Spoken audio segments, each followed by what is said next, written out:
যে প্রয়োজনীয় ব্যবস্থা দেওয়ার ক্ষেত্রে আমরা নানা সিদ্ধান্ত নিয়েছি। নন্দীগ্রামের মানুষকে রেলে চড়ানোর জন্য জেলা শাসককে নির্দেশ দেওয়া হয়েছে। এখনো যে 6 একর জমি হস্তান্তর বাকি রয়েছে, তার মধ্যে ইতিমধ্যে তিনি 3.5 একর সরকারি জমি রেলকে দিয়ে দিয়েছেন।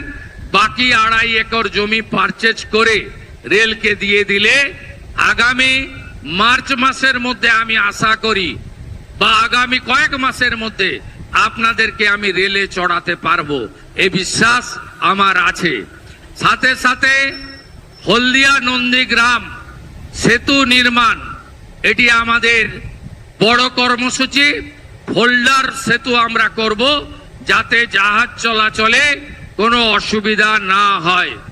এর বাইরেও এইচটি ক্যানেল সংস্কার সহ কাঠের ব্রিজগুলোকে পাকা ব্রিজে পরিণত করা, হলদিয়া উন্নয়ন পর্ষদের একাধিক উন্নয়নমূলক কাজ ইতিমধ্যে অনুমোদিত হয়েছে।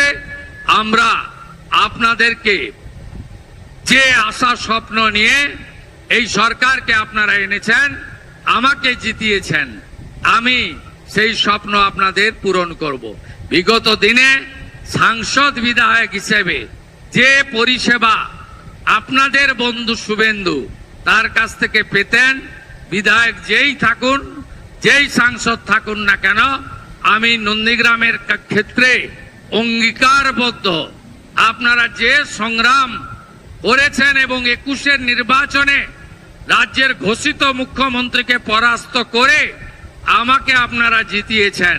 প্রচুর মিথ্যা মামলা হয়েছে, এখানে এসপি আছেন। আমি বলবো, এই মিথ্যা মামলায় যারা হয়রানি হচ্ছেন তাদের নিষ্কৃতি দেওয়ার দায়িত্ব আপনার দায়িত্ব, যাতে এখানে শুধুমাত্র আমার সাথী থাকার কারণে আপনারা কাকে জেল খাটাননি, কার বিরুদ্ধে মামলা করেননি। মঞ্চে যারা বসে আছেন 5 মাস 7 মাস 8 মাস করে মিথ্যে মামলাতে জেলে খাটিয়েছেন। আপনারা ভেবেছেন যে আমি ভুলে গেছি, ভুলিনি। আমি ভুলিনি। প্রত্যেকটা জিনিসের আমি এই ব্যাপারে ফুল ভিডিও দেওয়া আছে আমাদের চ্যানেলে, দেখে নিন। আমি হুমায়রা কুরেশি। দয়া করে আমাকে একটু সাপোর্ট করুন, সাবস্ক্রাইব করুন, লাইক, কমেন্ট, শেয়ার করুন। ফেসবুক থেকে দেখলে ফলো করুন। ধন্যবাদ।